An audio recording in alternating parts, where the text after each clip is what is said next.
Welcome back to Between Files, everyone. The Outpost is the new CW drama about a lone survivor's quest for vengeance after her village is destroyed by mercenaries.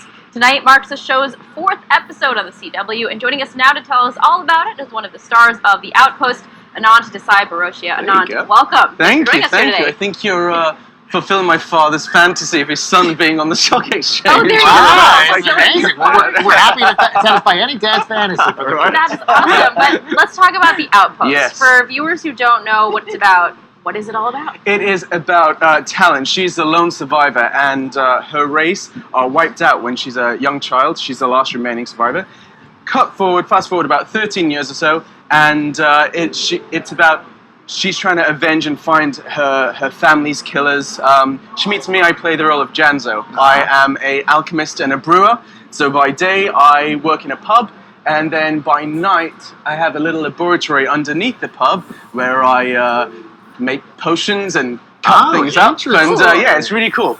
Was there any way to draw inspiration for this particular role? Did you just have to drink a lot of beer, or were you good at making potions? It's really, really funny. Janzo's such a kooky character. He's quite an introvert, really isolated. He has a lot of physical attributes, I will call them. But yeah, no, he's a great guy, and as the season progresses, he really comes into his own. He's a really cool character. I love playing him. Sounds like a cool character, and one that's fun to prepare for. So the series premiered in the U.S. on July 10th. Yep. What's been the response so far from fans? It's been pretty incredible. It's like with this genre of sci-fi fantasy, you have immediate interaction with Twitter, with the followers and stuff like that.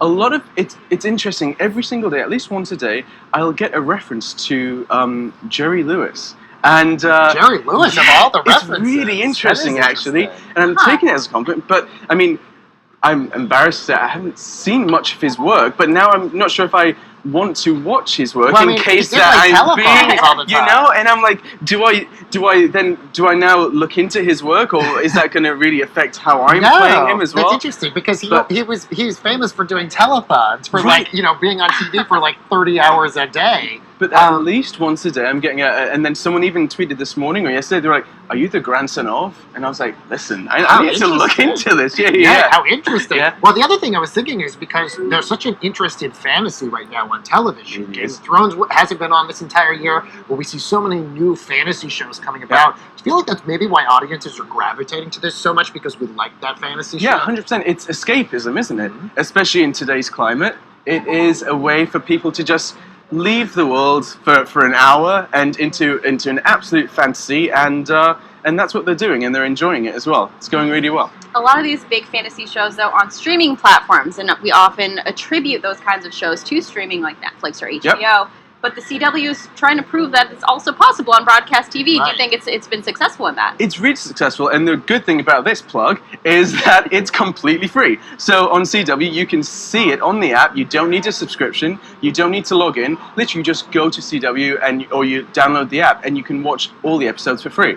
All right, we got to ask, because we're doing a lot of research on you, and you have a very big interest in cryptocurrencies. How do you know this? Where did this come from? We have good producers. Yeah? We like to do big reconnaissance on you. So tell us a little bit about your interest in crypto, and where do you think that this is going, maybe from Hollywood's perspective? I think we are definitely, I don't think there's any way to get away from it. I don't think that you can try and push it down as much as you can, but it's just not going to happen. It's the way forward, and it's how the world is moving. Everything is digital, and it makes complete sense for currencies to be digital as well. And so I've been following it. I got a bit obsessed with it a year or two ago, and then I kind of stopped trading maybe. So you are an active trader with Bitcoin. In the beginning of January, yeah. Is there one in particular you do? Are you more Bitcoin, Ripple? I'm more Cardano. Okay. I'm quite invested into Cardano. I put my pots in different things, and but Cardano's the one that I'm really Cardano's the one that I'm really looking into at the minute. It just seems, with Charles and stuff like that, it just seems the way to go. Are you seeing more interest in crypto and blockchain tech in Hollywood in your industry, or are you explaining it to your friends too? Yes, it's called, a friend of mine is called Dan Hyman, and we went on Runyon, and he was like, "What's this crypto thing Sounds you're like a good into?" walk when you're hiking up Runyon to be So talking about crypto. he was like, "What's this Runyon thing? What's this crypto thing you're into?" And I was like, "Yeah, it's real." And I told him about it. Next minute, I know he is the crypto financial something or other. He's going to kill me because I don't know his title. For Singular DTV, which is one of the, and they're basically a media production company about and behind crypto. He's going to hate me because I don't know what he does. He's like a host? Like, what does he do? No, that?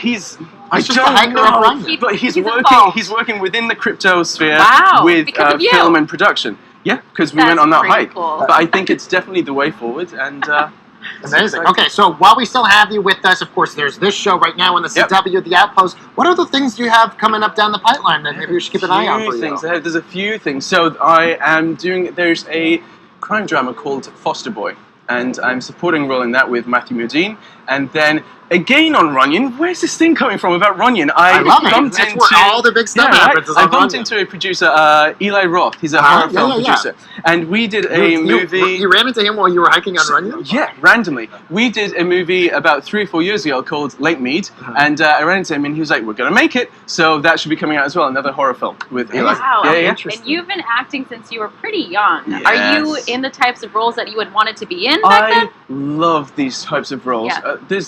Say actors say like Johnny Depp or Eddie Redmayne and folks like that, they have a real I don't know how it's just they really get into their characters, and Janzo is definitely a character that I really got into, and I'm loving playing Janzo. Awesome stuff. We can tell from his enthusiasm. I don't know what he gets more excited about, this or Bitcoin. He's very excited. No, Bitcoin. Oh, sorry, crypto. Crypto. Sorry. All right, guys. Anand Desai-Barochia. Check out The Outpost tonight on the CW. Thank you so much. Thanks so much. All right, guys. Coming up on Between Bells, we're back at the Panorama